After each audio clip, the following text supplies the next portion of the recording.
Olá, galerinha! Tudo bem? Vamos lá! Estou gravando esse vídeo no sábado 14 de março, mas vou publicá-lo no domingo 15 de março, até porque você já tem aí 2 vídeos, né? Para que a gente possa continuar a discussão do Lima Barreto. E esse vídeo é a primeira vez que eu faço um vídeo aqui no meu canal sobre filosofia, para que vocês entendam, quem não é meu aluno, sobretudo no pré-vestibular social professor Padre Tiuba, eu ministro aula também de filosofia no pré-vestibular, além de literatura, e também sou professor de sociologia deles. Então, para que a nossa matéria não fique parada, né, nessas 2 semanas, estou produzindo esse vídeo para darmos continuidade ao nosso debate. Para quem não é meu aluno, mas de toda forma acompanha o canal, a gente está tratando ali nas aulas de filosofia sobre o surgimento da filosofia, desse modo de pensar, desse modo de conceber o mundo ontologicamente, um modo específico do Ocidente, né? Eu sempre coloco de forma bem clara, né, que existem outras filosofias, outras formas também racionais, também empíricas de se pensar o mundo, mas que o nosso foco em sala de aula, que o nosso foco de debate é a filosofia ocidental, já que é ela que é cobrada no Enem, certo? Então a gente está pensando a filosofia ocidental. E a pergunta desse vídeo, dessa aula de hoje, é: por que a filosofia surge especificamente na Grécia Antiga? Né? E a gente vai fazer aqui 5 proposições, 5 propostas para explicarmos o surgimento da filosofia na Grécia Antiga, certo? Vou citar as 5 e vamos explicá-las passo a passo, certo? Nas aulas anteriores, nós discutimos o pensamento criacionista, né? Eu dei 3 exemplos de criacionismos. O pensamento criacionista cristão, que é o mais conhecido, até porque é fundador da nossa cultura cristã ocidental.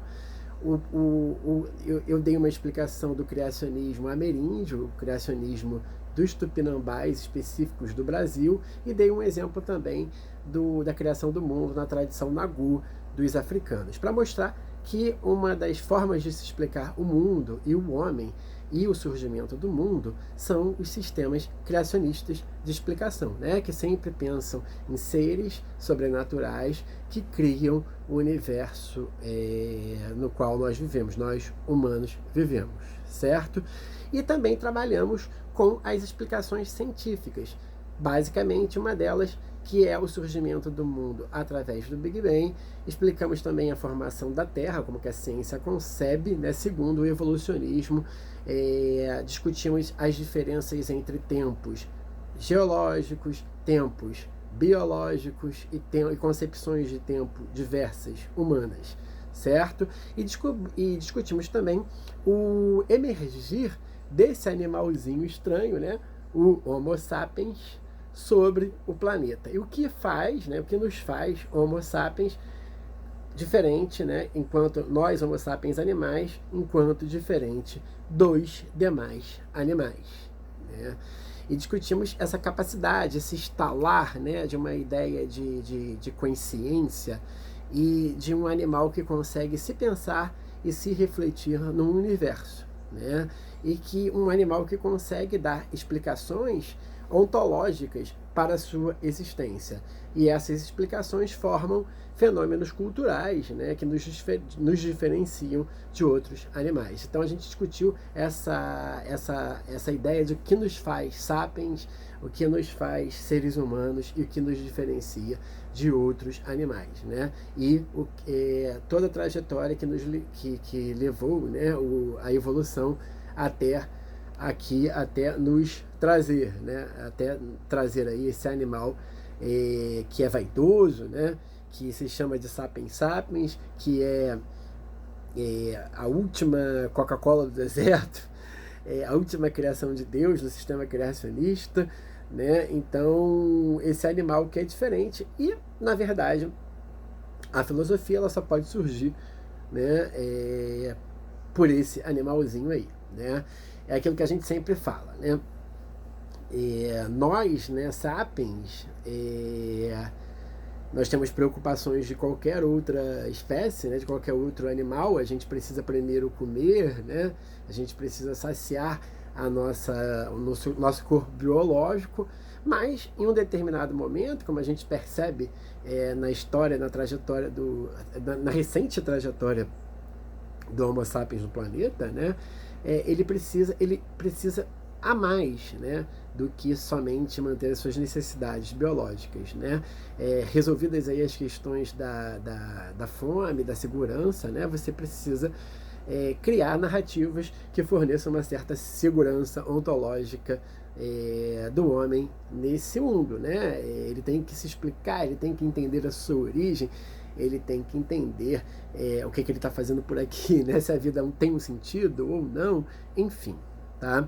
E essas explicações, né, elas vão ser diferentes antes do surgimento da filosofia. Essas explicações elas vão se dar por mitos ou por sistemas religiosos posteriormente mais complexos, certo?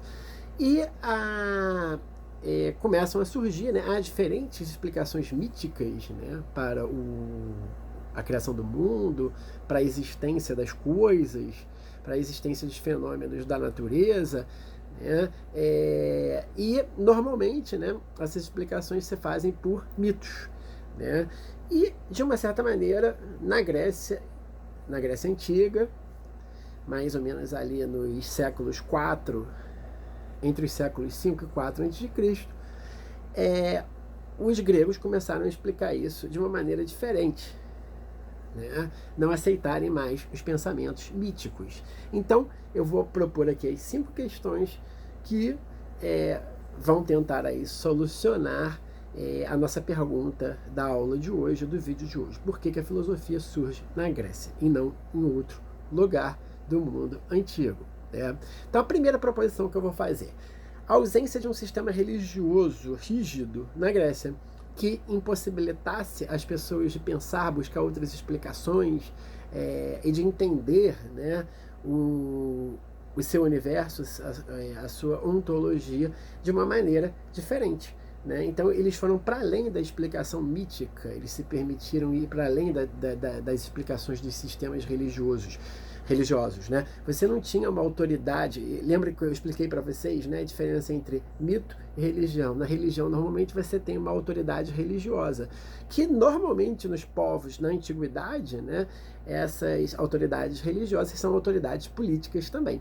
Então, você não podia contestar uma explicação de uma autoridade, né, sobretudo de uma autoridade religiosa. E os gregos, eles tinham um sistema de explicação tanto mítica quanto religiosa muito menos rígida, né? Então, podendo pensar aí o cosmo, né, o seu mundo, né, de uma maneira totalmente diferente, tá? A segunda proposição que eu vou fazer para vocês, né, é o posicionamento geográfico, mas não só geográfico, né? Não estou dando aqui um determinismo geográfico para a Grécia, não, tá?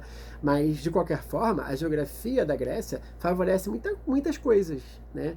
Entre elas, né, a Grécia está ali, né, naquela passagem, né, naquela posição, né, geográfica que permite a ela, né, que entre em contato com os povos asiáticos, com os povos europeus, com os povos do norte da África. Então é uma região de passagem, de encontro, né, de circulação de pessoas, né, e ideias, né, porque onde tem pessoas também tramitam ideias de diversos lugares do mundo, né?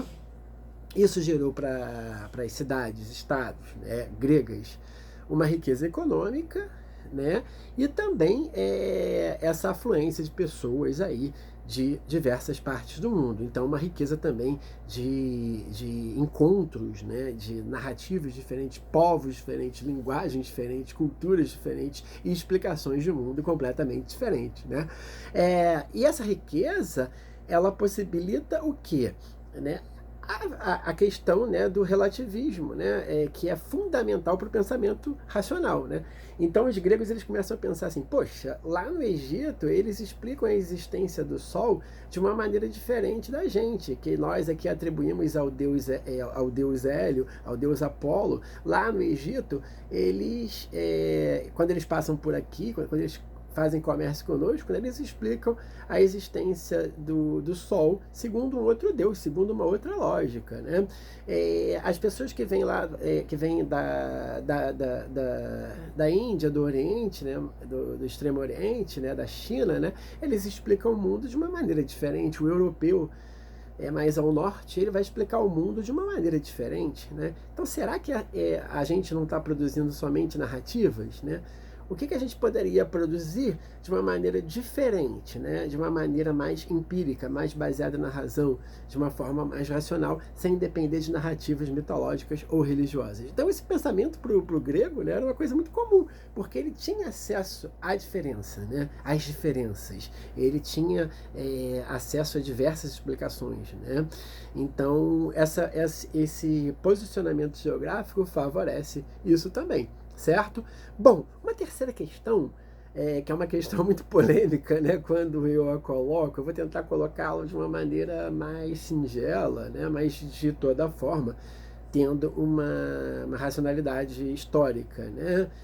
Nesse sentido. É a questão de que os gregos eles tinham tempo para a produção de um pensamento diferente que vai para além do pensamento mitológico religioso. E esse tempo que eu chamo aqui é o tempo do ócio mesmo, é o tempo do pensamento. Os gregos desenvolveram, né, escolas de pensamento. Isso não quer dizer que é um modelo de escola iluminista, né, que tem um professor, a sala de aula, um prédio próprio, não. Quer dizer que é um grupo de pessoas, né, que frequentam algumas instituições, alguns espaços públicos, como a Ágora, por exemplo, na polis grega, e que definem um pensamento, seguem alguns pensadores, né? Que é o caso, por exemplo, de Sócrates, é o caso da escola de Platão, é o caso depois das escolas aristotélicas, né? Enfim, tá? Então, eles têm um tempo para o ócio, um tempo para o pensamento, um tempo para o pensamento abstrato, um tempo para esse pensamento que busca explicar pela empiria, pela prática, né, o mundo, da onde que esse mundo vem, né? E para se ter esse tempo, né, você tem que ter a existência, aí é que entra a polêmica da questão, né? Você tem que ter a existência de uma classe social e que essa classe social ela seja afluente, né? Ou seja, que ela não tenha que estar num sistema produtivo. Né? Ela tem que estar livre desse sistema produtivo. Estou trabalhando com esse termo afluente, que é um termo, né, para se pensar a sociedade contemporânea, tá? É um termo cunhado em 1958, né, por um sociólogo, né, chamado John Kennedy Galbraith, e esse sociólogo, né, ele cria esse termo para tratar das sociedades, né, contemporâneas, nas quais você não depende da produção de bens de consumo, e sim, né, que você pode disponibilizar, né, essa sociedade para o aperfeiçoamento das ideias, para o aperfeiçoamento do saber, da cultura. Então, que você tenha pessoas que não precisam estar ligadas aos sistemas produtivos. Aí é que entra a polêmica. Quando você tem uma classe social, né, que ela tem esse tempo da afluência, tá? Você tem que ter outras classes sociais que mantenham, né, esse tempo livre para que essas pessoas da elite, de uma elite grega, né, possa, né, estar desenvolvendo, né, esses saberes, esses conhecimentos, né? E infelizmente, aí por isso que tem essa questão aí, é bastante polêmica, né? Infelizmente, a sociedade grega dispunha, né, de uma classe de escravos que possibilitava a elite grega, né? A filosofia, ela é feita, né? Ela é forjada, ela é pensada por um grupo de elite, né? Um grupo que frequenta a polis, um grupo que frequenta as ágoras, tá? E essa elite não pode estar ali sozinha, né? Refletindo suas questões, sua existência frente ao mundo, se não tem por trás, né? Se não tem por trás, não.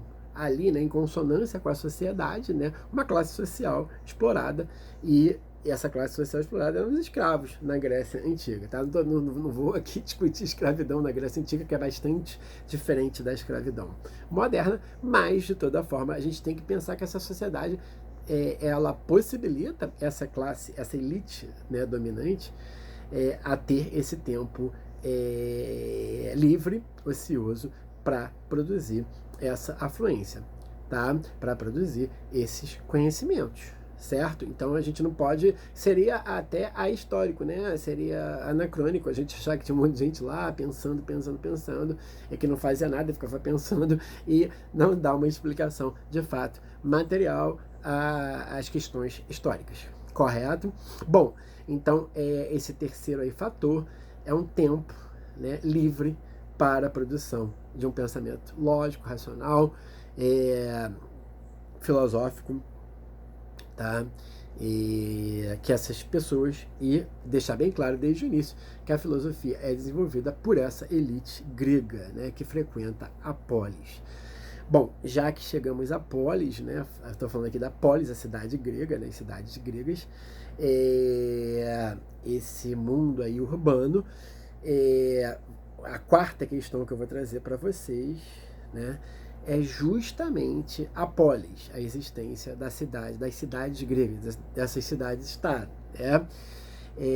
Nessas cidades, nesse ambiente urbano, que essas pessoas, como eu falei lá em cima, na nossa segunda hipótese, né, é na polis que elas se encontram, é na polis que elas vivem. É a polis e na polis que é definida a noção de cidadão. Quem é o cidadão grego? Né? Quem é o homem livre da Grécia? Quem é o homem que pode participar da vida pública? Qual é o gênero também? Né? Que é o homem, né? O gênero masculino. É uma sociedade patriarcal. Então, a polis, a existência dessas cidades, é fundamental para o desenvolvimento da filosofia, certo? É a quarta hipótese. E a quinta hipótese que eu vou trazer para vocês é que essa polis possibilita maior independência e liberdade, né, para essa elite cidadã grega, né, de se pensar, de pensar suas questões, de pensar a vida na Grécia, a vida na polis, uma identidade do que faria o povo, né, da Grécia diferente, né, essa questão identitária, o que eles atribuíam de comum para eles, o que os diferenciavam de outros povos, desses povos que eles tinham esses contatos, né? Então, por exemplo, os gregos, né, eles achavam assim que o homem, que o cidadão, que o grego, ele é mais humano que os outros. Essa questão da alteridade é muito comum em qualquer época, né? Todos os povos vão atribuir diferenças em relação aos povos que eles estão ali mantendo contatos, né? Os gregos, por exemplo, eles diziam que o que os tornavam diferente é o fato de eles comerem pão, e o pão era uma marca civilizatória deles, né? O que os diferenciava dos bárbaros, né? Dos outros povos, né? Que eles atribuíam como bárbaros, como não civilizados, né? A própria filosofia depois foi usada durante muito tempo pelos gregos como uma atribuição de diferença, né? Então nós somos o povo que criamos a filosofia, que pensamos de forma civilizada, né? Sobretudo quando os gregos perdem, né, o poder. Em Aristóteles a gente vai ver muito isso, né? O Aristóteles, ele já é um filósofo fruto de uma civilização grega já em decadência, né? Já dominada, né? Então a diferença se faz por esse construto da filosofia, tá? Então, bom, espero que a gente tenha resolvido aí essas questões, né? Então, para que a gente possa continuar aqui o nosso debate. Quem não foi meu aluno, né? E que nunca me viu falar sobre filosofia, né? e queira participar aqui do debate, estão convidados, tá? Sejam bem-vindos, tragam as suas questões. Lembrando a vocês que a filosofia, que a gente tem aula de filosofia, não só pela filosofia estar no Enem, né, mas por essa disciplina, por essa forma de se pensar e de se conceber o mundo, ela ser muito importante para vocês desenvolverem questões em provas como redação, em futuros trabalhos nas universidades, né? O pensamento filosófico ele é muito importante, até porque ele é pioneiro, né? A filosofia é a disciplina mais antiga no mundo, né? Então ela traz aí questões que são fundamentais para o homem e, sobretudo, para nós da sociedade, civilização ocidental. Eu sempre deixo uma dica em sala de aula, tá? De um livro que é muito bacana, né, para que conta, né, a história da filosofia, que é o livro Mundo de Sofia, tá? É um livro de um filósofo chamado Jostein Gaarder, que ele cria uma narrativa ficcional para explicar a história, né, da trajetória da filosofia ocidental, né? É muito bacana. Esse aqui que eu tenho aqui em mãos, né? Infelizmente eu comprei isso em Portugal, né? É uma série, uma minissérie, né? Produzida na Noruega sobre o livro. Eu nunca vi assim esse DVD no Brasil, tá? Mas o livro é muito bom, vale muito a pena ler. É um dos meus autores preferidos e um dos que eu mais indico para a questão aí da filosofia. E fora isso, é uma literatura, é uma narrativa, é um romance ficcional maravilhoso. Um dos melhores romances que eu já li. Tá ok? Bom, gente, bom final de semana e vamos resistir ao coronavírus. Grande abraço.